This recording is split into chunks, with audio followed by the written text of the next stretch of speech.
Aeroflot flight 6502 को landing कराते समय कैप्टन ने यह शर्त लगाया कि मैं आंखें बंद करके भी प्लेन को लैंड कर सकता हूं, लेकिन उसका यह चैलेंज बहुत ही महंगा पड़ गया। आखिर क्या हुआ उस रोज और ऐसे पायलट पर क्या और किस तरह से एक्शन लिया जा सकता है, जानेंगे पूरी कहानी आज के इस वीडियो में। रसिया के कोल्सोवो एयरपोर्ट पर एरोफ्लोट फ्लाइट 6502 में 87 पैसेंजर्स और 7 क्रू मेंबर्स एक एक करके दाखिल हो गए। इस प्लेन को कैप्टन अलेक्जेंडर क्लुयेफ और फर्स्ट ऑफिसर गेन्नाडी जिरनोव उड़ा रहे थे। देखते देखते मिनटों में यह प्लेन अपने डेस्टिनेशन कुरुमोच एयरपोर्ट की ओर पहुंच गया। प्लेन धीरे धीरे करीब 1000 फीट के एल्टीट्यूड पर आ गया। तभी कैप्टन ने कहा कि शर्त लगा लो कि मैं सिर्फ कॉकपिट के इंस्ट्रूमेंट को देखकर प्लेन को लैंड करा सकता हूं। मैं कॉकपिट के बाहर नहीं देखूंगा, विंडो के बाहर भी नहीं देखूंगा, इवन विंड स्क्रीन के बाहर रनवे को भी नहीं देखूंगा। फर्स्ट ऑफिसर ने भी कहा कि चलो देख लेते हैं। अब धीरे धीरे प्लेन नीचे आ गया। तभी ग्राउंड प्रॉक्सिमिटी वार्निंग अलार्म बजने लगा। प्लेन में लगा ट्रांसमीटर और रिसीवर रेडियो सिग्नल को ग्राउंड की ओर भेजकर वापस रिसीव करता है, जिससे प्लेन के कंप्यूटर को यह पता चल जाता है कि प्लेन कितनी ऊंचाई पर उड़ रहा है।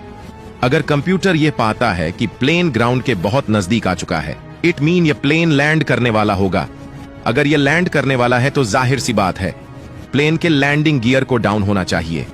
अगर कंप्यूटर पाता है कि लैंडिंग गियर डाउन नहीं है, तब यह GPWS यानी कि ग्राउंड प्रॉक्सिमिटी वार्निंग साउंड के जरिए यह बताता है कि too low landing gear terrain pull up, मतलब कि प्लेन बहुत नीचे जा रहा है।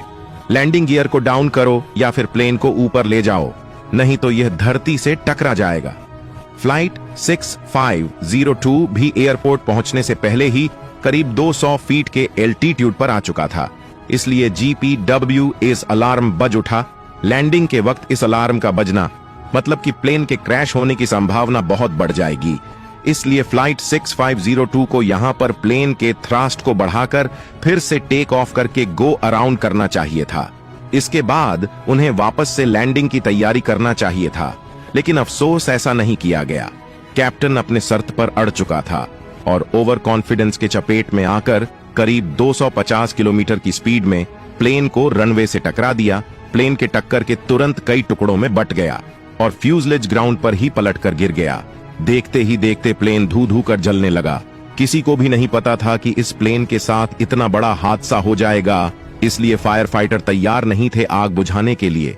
जब तक रेस्क्यू टीम घटनास्थल पर पहुंची तब तक बहुत देर हो चुकी थी। देखते ही देखते 63 लोगों की जान चली गई और सबसे दुख की बात यह थी कि इन लोगों में 15 बच्चे थे। वह बच्चे जिसने अभी तक दुनिया को देखा भी नहीं था। सभी घायलों को हॉस्पिटल भेज दिया गया। हॉस्पिटल में भी 7 लोगों की मौत हो गई, बस एक बचकानी हरकत के लिए, बस एक छोटी सी शर्त के लिए यह दर्दनाक घटना हो गया। इस हादसे ने एरोफ्लॉट कंपनी को पूरी तरह से बदनाम कर दिया। इस केस को इन्वेस्टिगेट करने के लिए तो कुछ मेरे पास है नहीं, पर मैं कुछ ओपिनियन बताना चाहूंगा। एरोफ्लोट के पायलट ने यह शर्त लगाया कि मैं बिना देखे ही प्लेन को लैंड करा सकता हूं, लेकिन वह असफल रहे तो यहां पर कोई ऐसा रोल नहीं है जिसके तहत ऐसी घटिया हरकतों पर रोक लगाया जा सके। और एक सवाल यह भी है कि अगर प्लेन सही सलामत लैंड कर जाता तो क्या पायलट को इनाम दिया जाता कि वह भाई तूने तो कमाल कर दिया, या फिर किसी प्रकार की सजा दी जाती। दोस्तों, अगर कोई पायलट ऐसी बचकानी हरकत करता है तो उसे सजा भी मिलती है, लेकिन यहां पर सबसे बड़ी प्रॉब्लम यह हो जाती है कि अगर सब सही सलामत हो, प्लेन सुरक्षित लैंड कर जाए, तो किसी को पता भी नहीं चलेगा कि पायलट ने कोई बचकानी हरकत भी किया है। और अगर किसी बचकानी हरकत की वजह से प्लेन क्रैश हो जाए तो पायलट जिंदा भी नहीं बचने वाले। ऐसे में एक मरे हुए इंसान को किस तरह से सजा दी जा सकती है। यहां पर अगर कॉकपिट वॉइस रिकॉर्डर को सुना जाए तो पायलट के बातचीत से यह पता लग सकता है कि वह ठीक से काम कर रहे हैं या नहीं। लेकिन हमें यहां पर भी ध्यान देना होगा कि कंपनी के पास इतना वक्त और पैसा नहीं है कि लाखों लोगों को हायर करके मिलियंस ऑफ रिकॉर्डिंग को सुने। इसलिए इस रिकॉर्डिंग को तभी सुना जाता है जब कोई घटना घट जाती है। यहाँ पर पायलट को अच्छी खासी सैलरी दी जाती है ताकि वो अपनी रिस्पॉन्सिबिलिटी को समझे और अच्छे से काम करे। हालांकि कुछ पायलट बुरे भी होते हैं, पर ज्यादातर पायलट अच्छे होते हैं।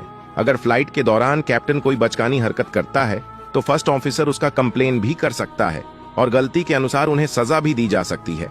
एरोफ्लॉट फ्लाइट 6502 के कैप्टन इस हादसे में जिंदा बच गए। उनका ट्रीटमेंट करने के बाद कैप्टन ने भी यह एक्सेप्ट किया कि हाँ, मैंने शर्त लगाया था प्लेन को बिना देखे लैंड कराने का। इसके बाद उन्हें 15 साल की सजा सुनाई गई। हालांकि कुछ सालों की सजा काटने के बाद 6 साल की सजा माफ कर दी गई। तो यह थी एक सच्ची कहानी एरोफ्लॉट फ्लाइट 6502 की। तो दोस्तों, आज के लिए बस इतना ही। वीडियो अच्छी लगी हो तो लाइक शेयर जरूर करें।